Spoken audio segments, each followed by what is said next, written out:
Assalamualaikum and selamat sejahtera. Today with me Alya and my partner Nafiz are going to tell you guys about rock music.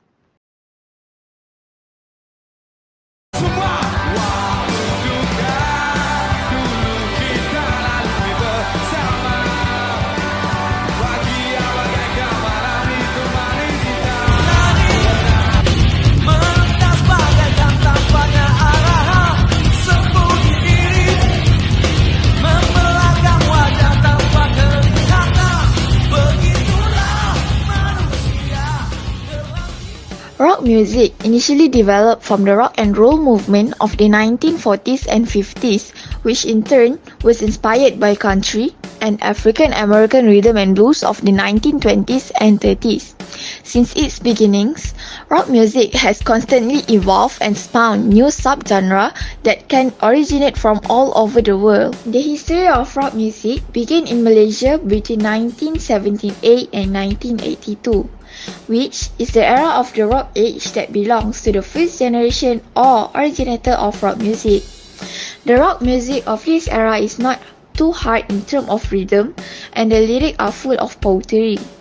Among the group that pioneered this era included Flybeats, Kembara, Carefree, Sweet September, Heavy Machine, Brain Connection, and many more.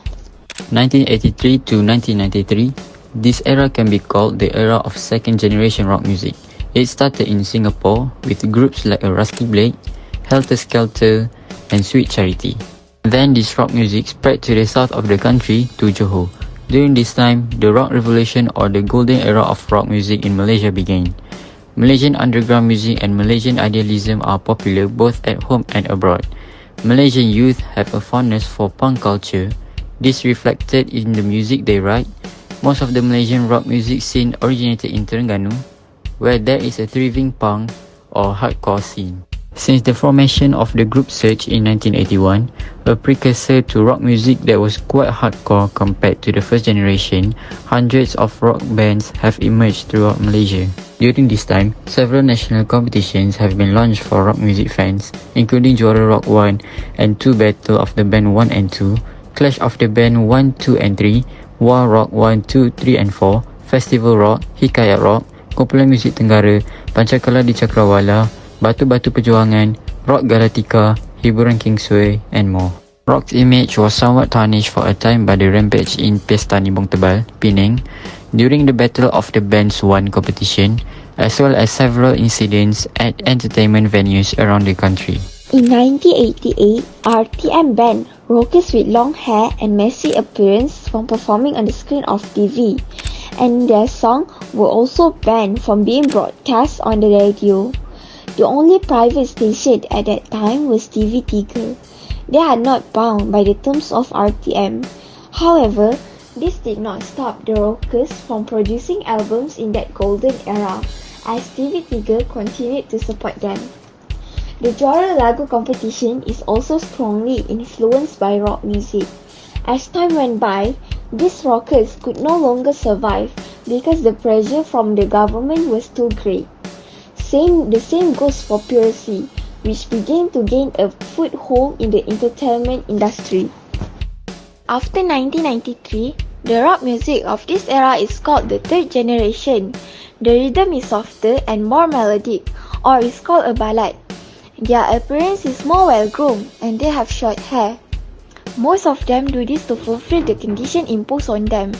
However, the madness is not like it was in the golden age of rock. Among the groups that appeared in this period are like OKs, Excels, Spear, Spoon, and so on. In 1997, rock music, which was considered faded, became cheerful again when a low-key rock band that fought for a hard rhythm, or also known as heavy metal, came for a band named Expedisi, came out with the album Brutal. The album caused controversy because it was produced without consultation between the Expedisi members themselves. The name Expedisi became more and more famous during the year and was given different titles such as Heavy Metal Band No. 1 Malaysia, Metallica Malaysia, and so on. 2010 until now. Rock music is still the most popular music in Malaysia, just not among young people. While it is the clear favorite in Malaysia, overall it ranks third among adults under 30, behind hip-hop and pop music. However, since the mid-1990s, a variety of punk rock music has developed. Music shows and events are held frequently. Although most Malaysian rock bands usually sing in English, recently, more and more bands have begun to sing in their native language, which is Bahasa Malaysia. Contemporary bands such as OAG, Butterfinger, Marionettes Exchange, Pop Shelvit, Bangfist, and Paku have become popular, not only in Malaysia, but also in Indonesia. This is a very good situation where we are revitalizing the local rock music industry and elevating it at the same time.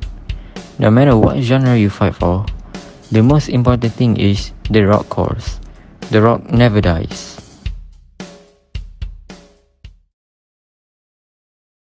For me, it's yes.